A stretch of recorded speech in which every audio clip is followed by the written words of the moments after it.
Peopleware Part 3. The right people. You know, this one slide.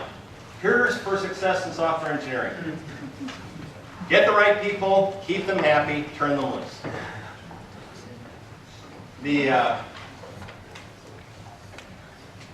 There's I'm trying to remember who it was who defined Puritanism as the fear that someone somewhere is having fun. Management tends to have something of the same attitude towards IT workers. And part of it is because we tend to have an intellectually intense and frankly high-pressure job, and so we look for releases, which is why you usually walk through an IT department and see little toy figurines and Nerf guns and various odds and ends. We had all sorts of stuff. My kids, back at Pages, my kids loved coming to the office because they wandered around all the engineers' offices and looked at all the cool toys. I don't know why this is so hard to grasp. I really don't. But you'll find management is not very good at this a lot of the time. They're worried that you're getting away with something. Without realizing that if they give you the right environment, my gosh, you'll work 18 hours a day. Just for the sheer joy of getting stuff done, but they have to have the right environment. This is a lot of what I worked at Pages to do. Even though I was chief architect, it's why we had the treats and soft drinks all free in there. We would do offsites. It's why you could order dinner. It's why we did goofy stuff. There was a hand over here. Yes? I don't know if it necessarily had to do with this chapter, but at one point, one of the chapters said that you can know within just talking to someone whether or not what their capabilities are, and basically if they don't impress you there, they're not going to change and grow if they get the job by the nature of how the rate of turnover usually works. I was wondering if any thoughts about that. And that's a good question. Hiring engineers is tough. It's really tough. I have screened, I've interviewed, I've looked at hundreds of resumes. I've done dozens, possibly hundreds of phone interviews. I've done dozens of in-person interviews. And what it boils down to this for me, the single biggest predictor of success in an engineer hiring is a recommendation of someone whose opinion you trust. Okay, that immediately causes all sorts of problems. Because most of the people you're interviewing to hire probably haven't worked with people whose opinions you trust. One of the real challenges, even for we who are technical, is figuring out how well someone's going to actually work in an engineering environment. There's a lot of screening we can do. Now, Pages, our basic approach, particularly after the first two people I hired were first my sister, Deirdre, who's an outstanding software engineer. I'd worked with her in other companies, so I knew her, I trusted her, I hired her. Then I hired Bruce Henderson based on recommendations of some people I knew in the next community. And that was one of the single best hires I ever made. And Bruce and I are still very close friends, almost 30 years later. And we worked together just this summer on this thing for Swiss Re over in Europe. And then our process is when we bring people in, we'd look through the resumes, we'd do phone screens, and when we bring someone in, I would have every engineer do a one-on-one interview with the candidate. And then we would get together and we would all have to agree to hire the person. Basically, everyone on the team had a veto. So if any one of the engineers said, no, I don't think he's going to work, I don't think she's going to work, that was it. That was remarkably effective as far as the people we hired. Of the people who went through that process, there was only one who we later fired. That was after a couple of years. He was actually very brilliant. But I think I made references, he actually became increasingly destructive towards the rest of the team.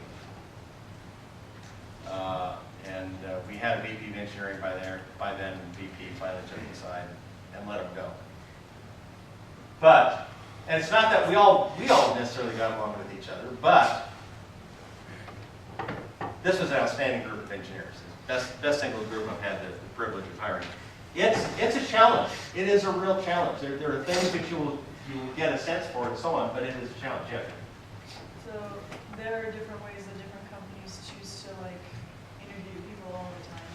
And like, for instance, people likes to do like 7 interviews for someone, or some people do like 2 interviews, just one remote and then one face-to-face. I'm wondering, from your experience, like what is just, you know, the good amount of interview time?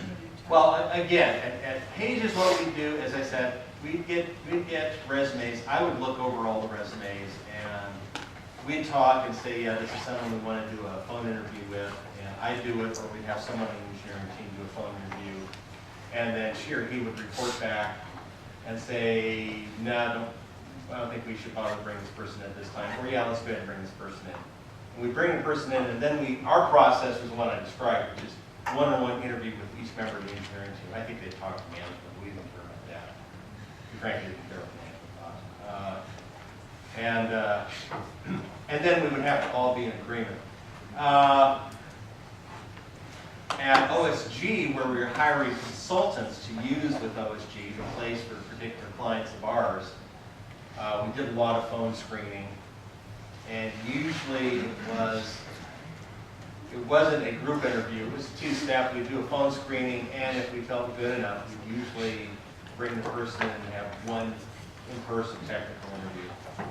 And based on that, because this was someone we were typically hiring on a consulting basis, putting them in client, and it was actually, if they didn't work out, it was relatively easy to let them go. We would do that, and that would make us content. I'm not a big fan of the, here's this brain teaser, you know, based on the Chicago phone book, how many people order pizza every night? It's like, that has nothing to do with software engineering, I'm sorry. It really doesn't.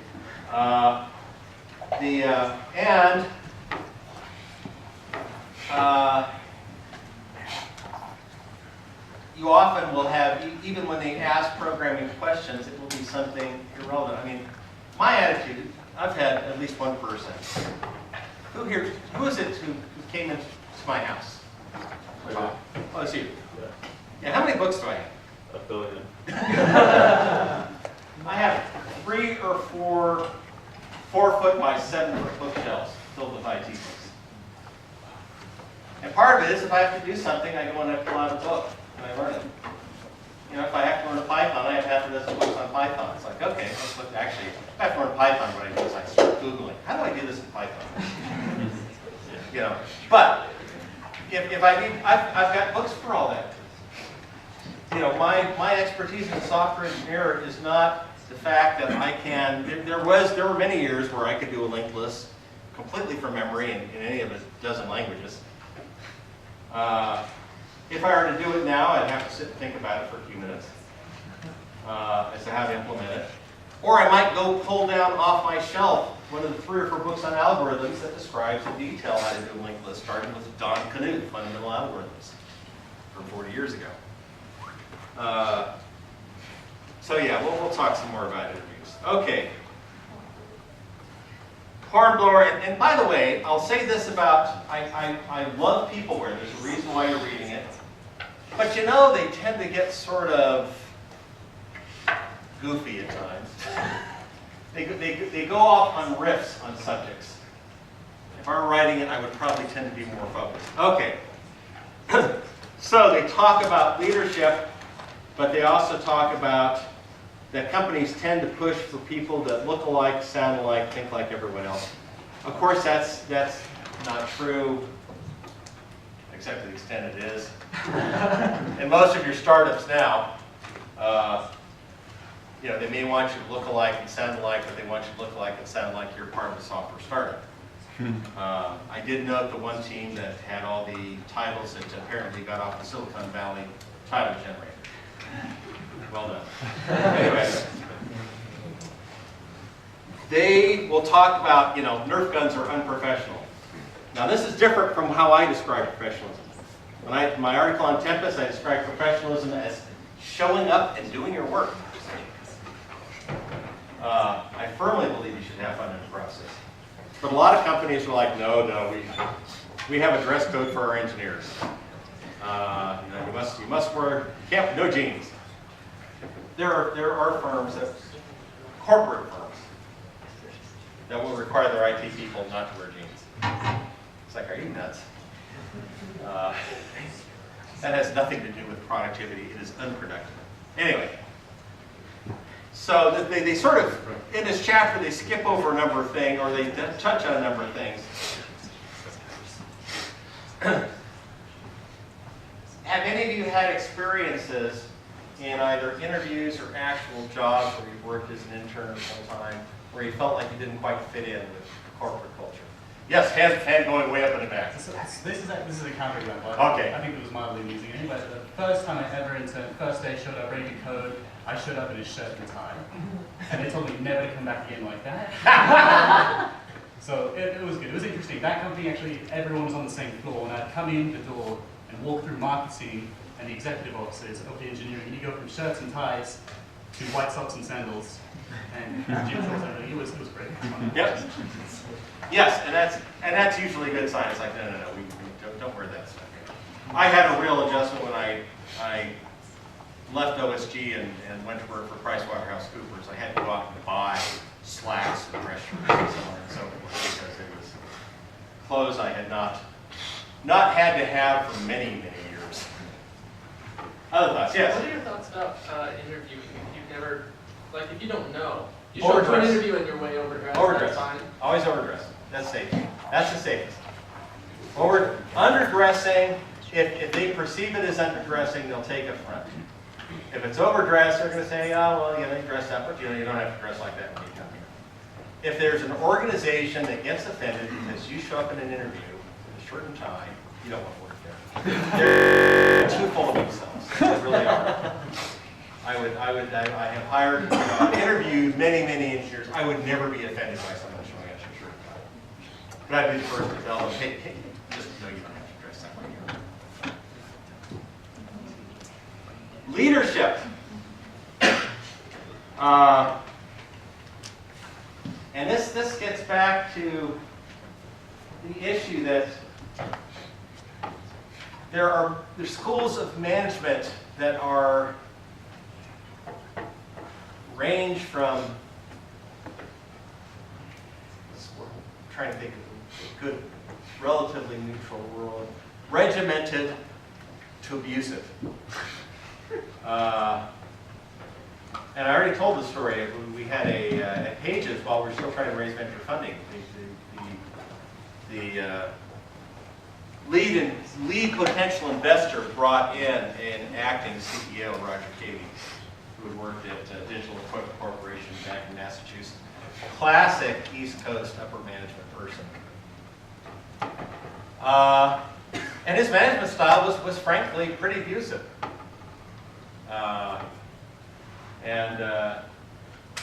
He chewed me out a few times for things that, in my opinion, he had absolutely no business chewing me out for. But he was doing it simply to assert authority and to try and put me in my place. The problem with that is that when we finally did close on the funding, the lead investor, Robert Kibble, came to me and said, we're thinking of making Roger the permanent CEO. What's your reaction to that? And I said, I would leave the next day. So they passed over Roger and found someone else. And I don't say that with, gloating or whatever, but it was true. And I said, by the way, not only would I leave the next day, I said I think most engineers would, no one would work for Roger. His management style is abrasive, it is abusive, it is counterproductive. And Larry, who they brought in, Larry was not a pushover. Larry was, a good, tough manager, but I respected Larry. I liked him. And he and I bumped heads a number of times. But it was there. I like this phrase here that most innovation that happens is unwelcome because it requires accommodating change. Humans hate and resist change. Management especially hates change. Unless it's a positive change in the bottom line. And management wants to try and somehow magically make more money without investing in better product. We'll see this over and over. In fact, how many of you seen, I've been in situations where management is saying, yes, we need to increase our market share. No, we don't have the time and money to improve the project in these ways. Anyone been in that situation? Not yet? Okay, good. You will. Hiring a juggler. Yes, much of the hiring process often involves, there's a point on hiring a juggler. If you're hiring a juggler, what do? You ask her to juggle. To hire an engineer, do something related to coding. I actually like these two. I probably would have made more use of these had I known about them back in the Pages days. I like the 15-minute presentation on some aspect of past work. I like the portfolio work done to date. Though part of the problem with that, of course, is there are limits as to what you can walk off with from your prior job. And I actually like this one too. Give the candidate some time. Give them some unfinished or flawed code. Give them a half hour and say, okay, now what problems do you see with this code? I like this a lot for a number of reasons. First, this is part of what you actually do. A lot of your jobs, you're not writing new code from scratch. A lot of your jobs, you're dealing with existing code. You're trying to figure out what the code's doing, what the problems are. Now, what have been your experiences with interviews that you felt have been good and effective and ones that you felt have been irrelevant to the job that you were interviewing for? Huh? Yes? I interviewed with a company and I really liked that they had us each sit down with one of their engineers and pair program with the engineer, because that's what they did on a daily basis. And so he said, okay, we're going to do test-driven development. Write your test. You and I will just bounce back and forth. We'll both write code together. Fantastic experience. Probably my favorite interview. Cool. Yes? I had one interview that I really enjoyed where I was able to talk one-on-one with someone from the company, but he would also have me do some simple tasks, things that you could be able to do like just off the top of your head if you're a word result, And he would have me do some of those things on paper, and then he would ask me questions about different pieces of code that I wrote. And it's like, oh, this is interesting, why'd you do this? And then he would have me go and explain my reasoning behind everything. Cool. Yes? The company I worked for this summer actually gave us a take-home project for 2 to 6 hours, and we had to help build a whole architecture for it, and kind of design it, and then build it. And they didn't tell you what to do, but they just said, here's what we want you to design, and here's some of our constraints that we give you. And then you got to critique your code and defend it in person in the interview. Cool. Yeah. I had a small local company once give me a trigonometry exam in my interview. They passed me up. But then another company I did, they actually had a debugging section, kind of like this the one. last one. And I really liked it. And I ended up going with that ultimately. Yep. Yeah. I had a company, they had me come in, they sent me a conference room, they explained a coding problem, gave me a computer, and then they just left me there in a conference room to code by myself. I didn't really need to come in to do that. Eat out some people. That wasn't necessary. Yeah. Yep. This one's kind of a little bit of a different situation because it's actually the company that I work for now. I've been there for part-time for over a year, and it was an interview to transition to full-time. And it was pretty cool because they had access to all of the work that I had done. So it really was like a portfolio presentation, and they got to ask me about the architecture and things like that. And I thought it was a really good experience. Okay. How many of you are currently interviewing for jobs, by the way? Yeah. Keep that in mind as you go out. Yes. When you decline people, like you move on to other candidates or whatever, do you know for sure why you didn't choose them? And do you share that with them? Because I feel like I've been rejected from lots of companies, and there's like no obvious reason. Like if I do well and there's silly puzzles and stuff like that, like there's not really an obvious reason Do you typically know? Let's see, well, I typically know. Well, actually, I typically know. Sometimes it's sort of like, I'm not sure this person is as skilled as they think they are. I'm not sure how well this person will integrate into the existing team. I liked, with Object Systems Group, Bruce Henderson was screening someone for a software architecture role that we were going to place in the client. And Bruce, after he did a phone interview, talked to me and said, I like the guy, he's young, he's very bright, but if he were a fish, I'd throw him back in the lake and let him grow for a while longer. So sometimes it's sort of, you know, how much do they have under their belt? How much do their answers seem to jive with what we're expecting?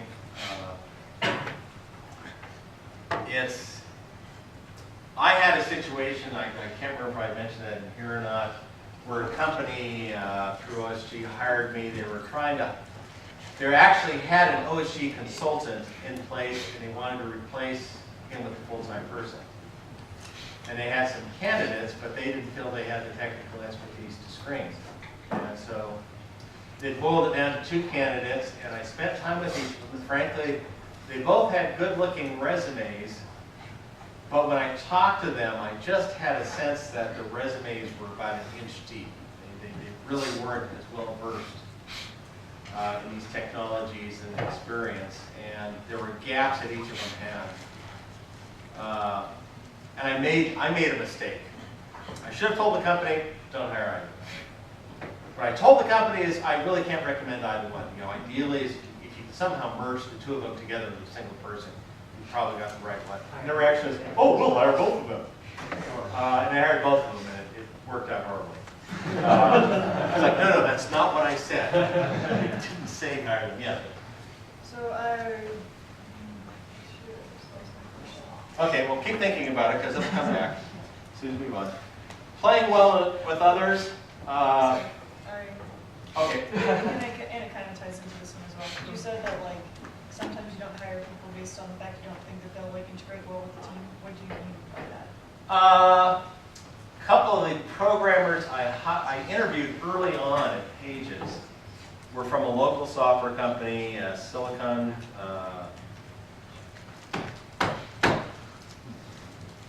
Beach Software, and had been quite successful there. They'd released a number of programs for Macintosh, and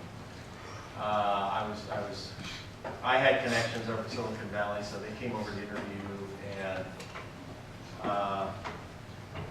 and first of all, they sort of came across as doing me a big favor that they're coming over and interviewing. And then when I started talking about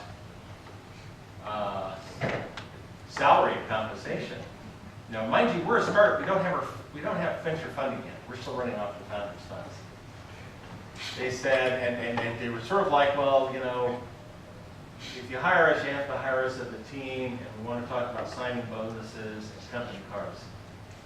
And I laughed and said, okay, thank you. Actually, a little more, not quite that abrupt, but that pretty much ended the whole thing. I've had people that I've interviewed where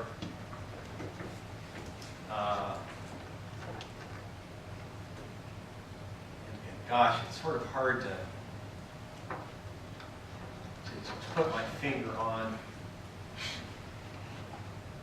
where you talk to them and you can see unusual things beneath the water surface rolling around. There's some goofy answers here that I'm getting, and they seem to be skirting around this issue, and but it's also one of the reasons why at Pages our process was that I had everyone talk to them, because there were things that I might miss, or other people might come back and say, hey, I really like this guy, and I think, well, you know, maybe I'm being too hard on them, and I might ask you to talk to someone again, and so on. Playing well with others, diversity is great once you have screened for talent, knowledge, and expertise. Diversity for the sake of diversity doesn't help you in technology, but diversity within that context. Now, I happen to be highly prejudiced in favor of female software engineers. I've hired a lot over the years because there is, like it or not, there is a bro culture in software engineering that's sort of cowboy programming by the seat of the pants.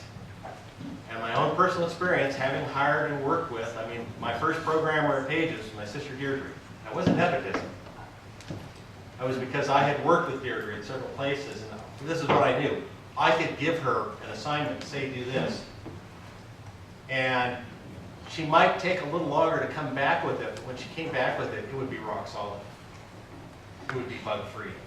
I mean, she wrote some of the cleanest, solidest, most thoroughly tested code I've ever seen in my entire professional career.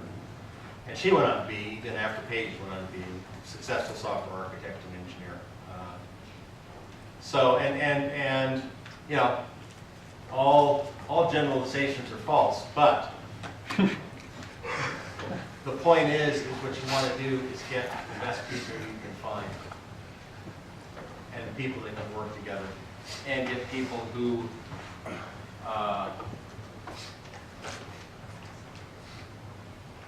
well, we're going to get the job done. Okay, childhood end.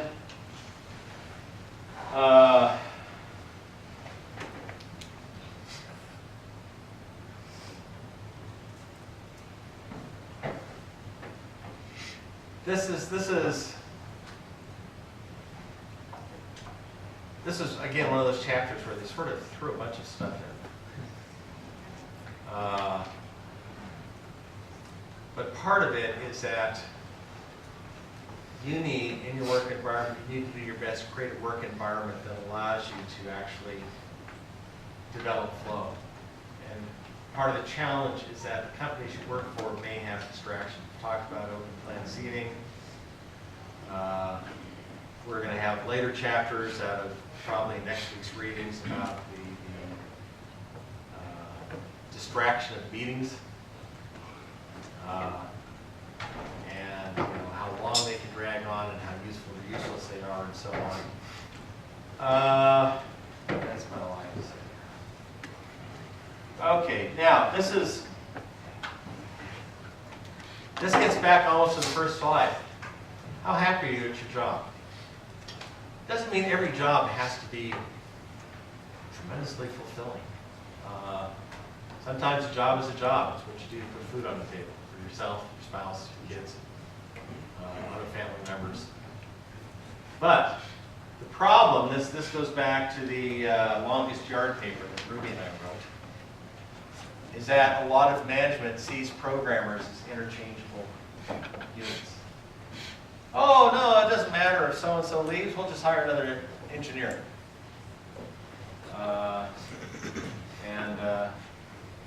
That's not the case. There is too much data that's in the head. There are too much variations as far as, even if you're screening for talent, there are different sets of talents. You know, I mentioned that in Pages, it was an outstanding group of engineers.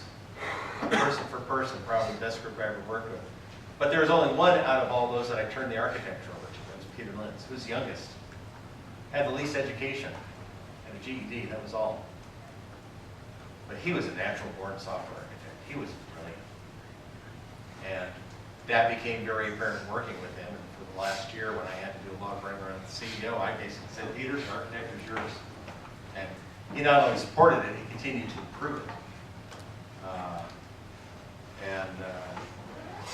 So you want to keep your people. Now this is so important and this is so true. Number one reason why people leave jobs is their immediate manager. I have left jobs because of my immediate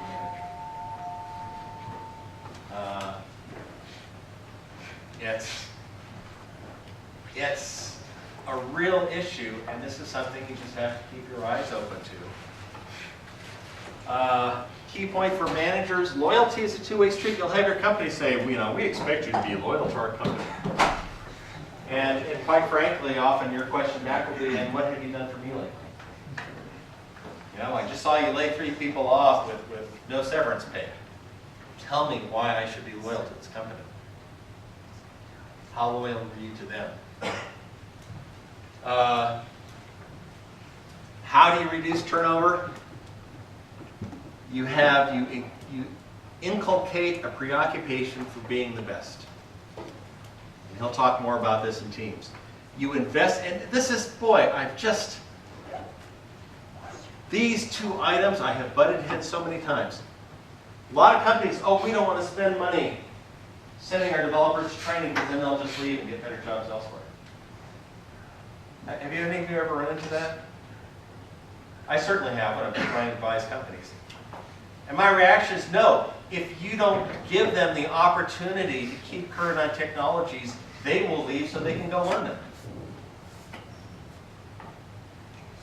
How many of you have accepted jobs or internships precisely because it was an opportunity to work on what you thought was cool technology or cool project? Yeah, oh, yeah, me too. This is one of the best ways to maintain loyalty, is to give your developers a budget for education. Attend conferences, developer conferences, get certifications, things like that. Career path. Big problem in a lot of organizations is you sort of have entry-level developer, senior developer, manager. How many of you are aspiring for a career as, and you don't have to show your hands. I'll ask hands the other way. How many of you don't really want to become a manager? Yeah. So you know what ends up happening? Is you either find a company that's got an upward technical track for you, or you become a consultant. I've been doing consulting for 23 years. And the main reason is because, I was running up against that as well. You want to go farther as well, you have to be a manager.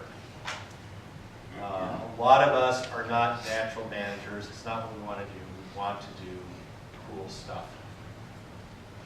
And companies often do not provide that track, and they lose their best people, which leads to the Dead Sea effect, which we talked about elsewhere.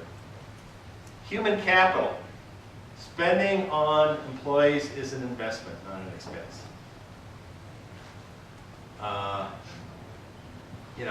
The companies, in order to get short-term gains, we really want to ship at the end of this quarter, will burn out their developers, drive them away. Mandatory overtime. Non-mandatory mandatory overtime. Oh, it's not mandatory. No, they don't have to work overtime. Well, we'll fire your butt if you don't. But you have to get this done. Replacing an excellent software engineer is an expensive, costly process. It's expensive in terms of finance, it's costly in terms of schedule loss because you have lost development. And layoffs for the sake of layoffs can trigger a downward cycle. How many of you have been working in a company when there have been layoffs? What's your first reaction when you hear there's layoffs? Time to look for a new job. That's. I once laid myself off in a small software company. And I just hired in a small company. I was pretty much the developer except for the company founder. And I had just hired someone. Literally 3 weeks after I hired them, the company owner / president came to me and said, you have to lay either yourself or this person you just hired off. It's like you just moved here from Boston, San Diego. And for me, the writing was on the wall. The fact that, he was looking at laying off 50% of the development staff. I laid myself off, and I told the guy I just hired, I said, I'm laying myself off, and I suggest you start looking for a new job. And what will happen is that if, when there are layoffs, it's the best developers who all go out and start looking for new jobs because they know they can find them quicker. Any thoughts or observations on this? Yes? If you know you're like one of the better engineers, why would you start looking for something Because the question is, how do you know they know you're one of the better engineers? Management often doesn't have that knowledge. And second, it often simply means you're the last one to get pushed off the sled.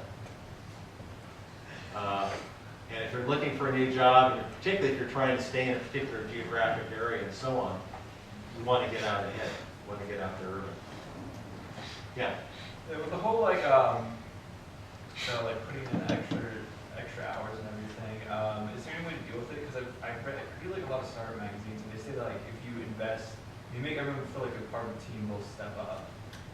Like not just like a contribution, but like actually part of the company. I've twice done startups, and I've twice done very, very long programming hours. First time with Sundog, I burned out in programming for 4 years. Second time at Pages, I did well, but put a tremendous burden on my wife. We had teenagers now. I was working very long hours for 3.5 years.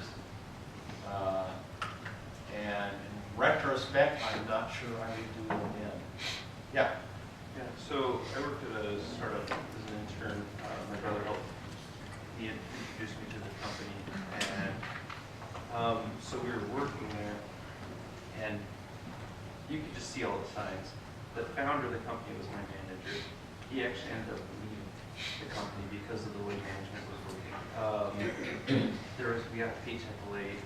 The entire customer support team got laid off just the week before, and so then eventually, our new manager came in and just talked to the other guys. Didn't talk to me, but talked to my brother and our other coworker and said, "So we're doing great job." Yeah. And so we had about a week to figure out where to work after that. IT is not a stable job market. There are booms and busts in the IT market, as my sweet wife can tell you.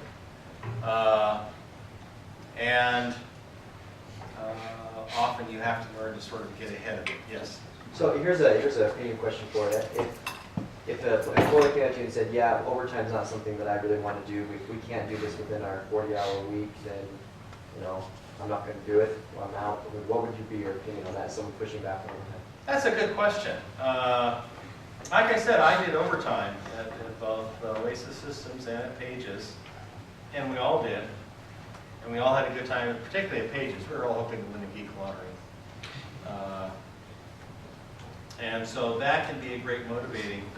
My attitude is if you can get the work done, you need to get done on the schedule. More power to you. DeMarco and Lister argue at great length that you only get about 40 hours of effective work a week out of a software engineer anyway.